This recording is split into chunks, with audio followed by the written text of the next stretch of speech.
Hello. So I'm George Buckenham. I'm V21 on Twitter and on various things on the internet.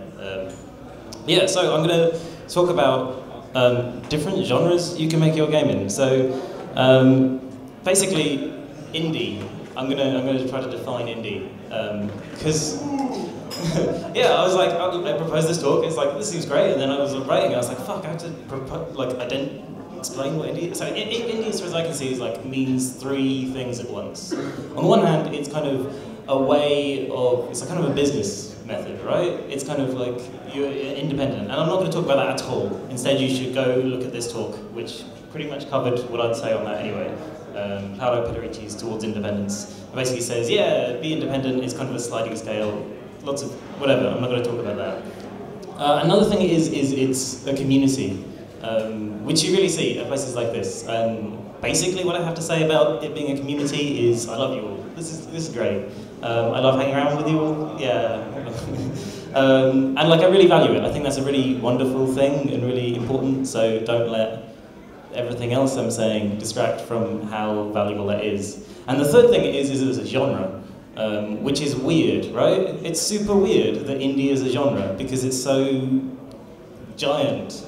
And it's weird to say, I'm an indie games creator, I make indie games, right? Because you're actually saying, like, I make indie games, that's the genre of games you're making. So, like, don't do that. I mean, I deliberately, when I'm writing down, like, my bio on Twitter and stuff like that, I deliberately don't say I'm an indie games creator because I don't know what that means. I'm just a guy who makes games, and I've noticed that other people doing this kind of, not making a big deal out of it, but just saying, yeah, I just make games. This is a normal thing, right? So here's some other genres you could call your games without having to put indie, saying you're making indie games. You can say, I mean, so indie is also still useful as a genre because it basically just means here's where the weird, interesting stuff is. But even that, just say I make weird, interesting stuff. It sounds way cooler than saying I make indie games. So now I'm just going to list off a whole bunch of genres and some examples of things that are in it. So puzzle games. Yeah, lots of fucking puzzle games. This is Jelly No Puzzle, or Puzzle No Jelly, I forget which, by Crowstar. It's amazing. And it has this level which I really love in puzzle games, where this puzzle is really interesting, but because he just likes the mechanics so much, it just kind of solves itself. You just push it across and then it suddenly operates. You're like, there's this wonderful moment of surprise. We're like, oh yes, that is how the mechanics work. But it's the same kind of surprise and wonder you get when you worked out how to solve a puzzle, except you just do the obvious thing and then it solves itself. And you're like, wow, that's amazing. And this is English Country Tune by Stephen Novell. I wanted to put a Stephen Novell game in here because he's the best at making puzzle games, pretty much. Like, I would refer to him if you wanted to be good at that. Platformers. I've got no examples for platformers because you can think of enough already yourselves. So just take a moment and think about indie platformers you have played. Okay, we're done. Roguelikes. So this is Castle of the Winds, which I played when I was like 12. It's amazing. You play it with the number keys, but you can also play it entirely with mouse. And it looks like crap, and I guess it is indie. It was actually published by Epic Mega Games. As a shareware thing, but now it's completely free and you can play it, although you can't play it on 64 Windows without getting a weird virtual machine thing off Microsoft. And this is Brogue. I've not played Brogue, but you know, it's a traditional roguelike, so go play it. And this is Argo 33. I think this is the second time we've put this up on the stage so far, so yeah. This is great. This is super minimal and super tight and whatever. go talk to Michael Bro and he'll explain why it's amazing. He's just standing over there looking like a multicolored wizard. Roguelike likes. These are super popular now. So here's Spelunky. Spelunky's really good. Here's FTL. FTL is really good. Here's Binding of Isaac. Also really good. Yeah, it's a really good genre. Like I wanted to put weirder games in here, but I couldn't. But there were just so many good, successful ones, so I went for those instead. Kind of a bit of a failure of, I don't know, daring or thought. And yeah, here's Probability Zero, which is by Droken, which is amazing. But I think Starseed Pilgrims may be better, but buy it, because you can buy both at the same time. Here's Bro-likes, which are games like the games that Michael Bro makes, which is similar to roguelikes. And so this is it Ending?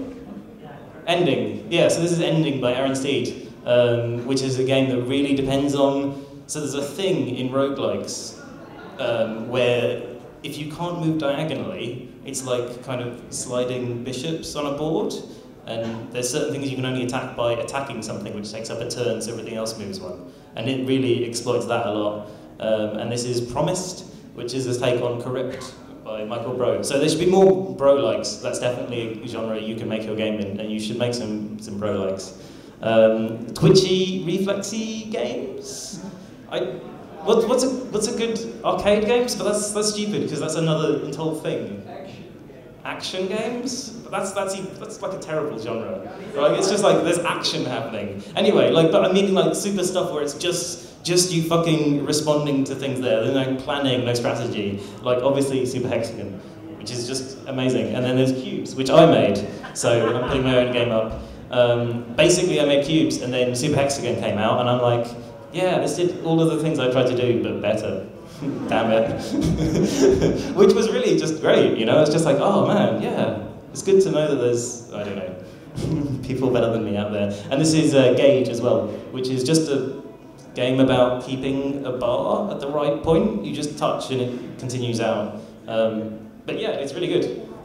Shmups.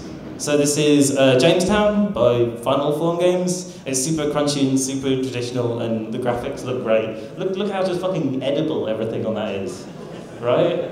And it feels really good, and it's really generous, and you can control it via 7 different control inputs.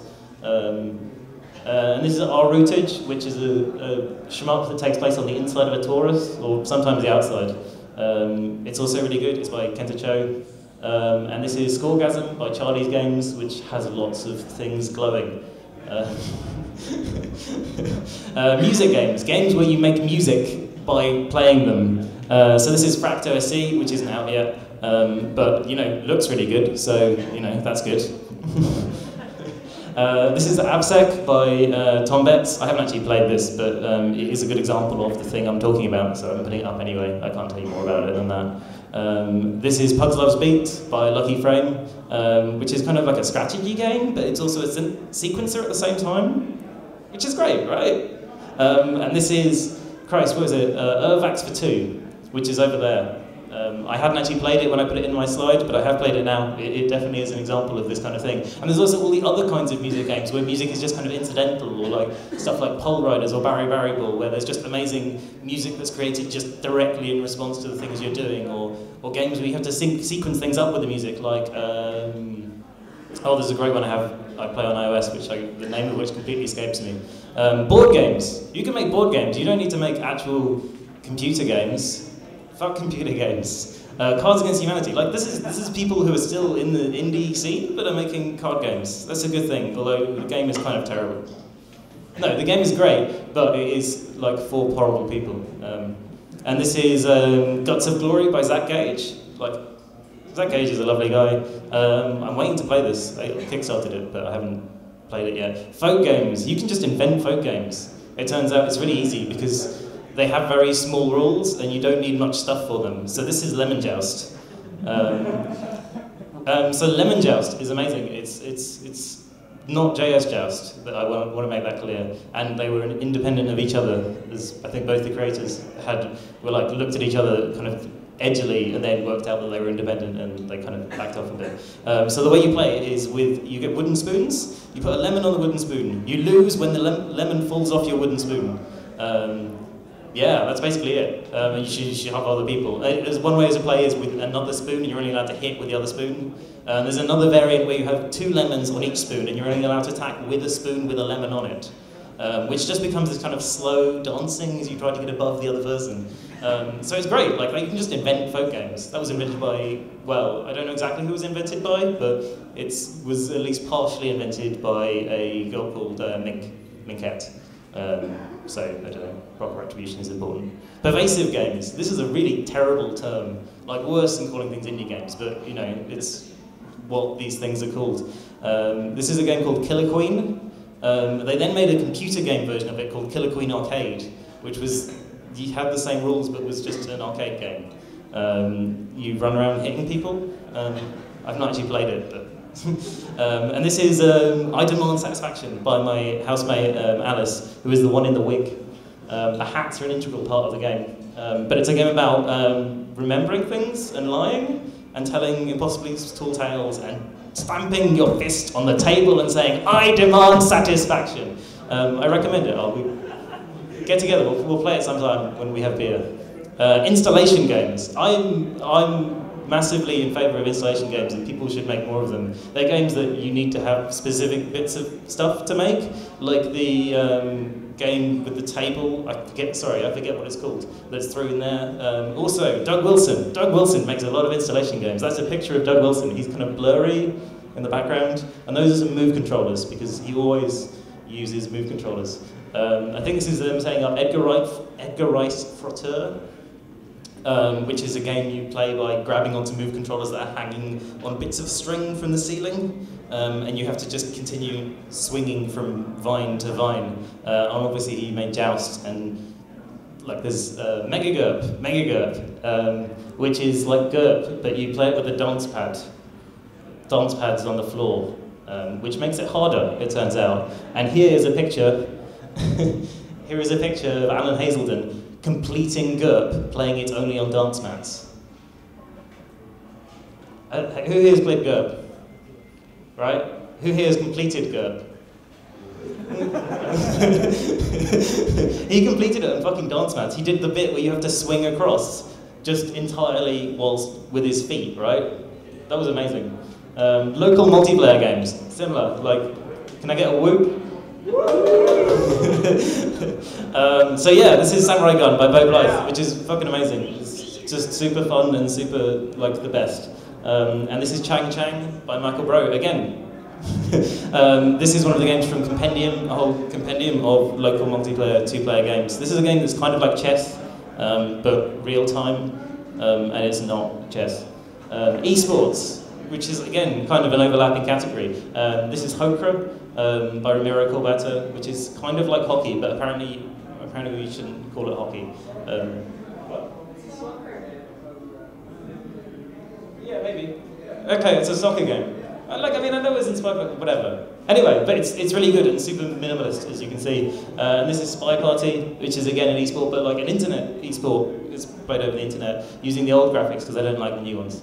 And this is Warsaw, which is like a hyper-competitive FPS that's trying to bring back like the super quick kind of Quake kind of style of thing. So actually the screenshots are completely unrepresentative because all you see is a blur. Asynchronous games. This is Compendium. Niflas, when I get some internet, I will take my turn against you. This is really good. It's just kind of, again, it's kind of like feels like a board game. Yeah, just running around and jumping on cubes and trying to blow other people up. And you have that amazing thing where you set up some moves and then you see it all go horribly wrong because somebody has blocked you at the beginning of it and none of your rest of your moves make sense, but you can't do anything now. And this is Frozen Synapse, which is, again, another kind of asynchronous game. MMOs, you can make MMOs. I have actual examples of indies who've made MMOs. I once got massively multiplayer as a theme in a game jam and took it as a challenge and made something that was massively multiplayer in about a day, and I felt good about that. So this is Love by Eskil Steenberg. This is a game called Darkwind, War on Wheels by, I forget his name, which is a kind of turn-based car racing game that has a community of 200 people and has been running for like 5 years, and everyone's very dedicated, and it's got permadeath, but some people have been alive for years. It's amazing. And this is Realm of the Mad God, which is Flash-based. God Games. This is Maya by Simon Roth, where you're controlling I don't know, you're on a planet and you're controlling colonists. Strategy games. Which one is this? Gratuitous Space Battles. Yeah, that's right. This is Gratuitous Space Battles. I've not actually played this, you can tell. This is AI War. Everything's gone a bit wrong. FPSs. You can make FPSs. Here's a kind of puzzle FPSs. Antichamber by that. Here's Gun Gods.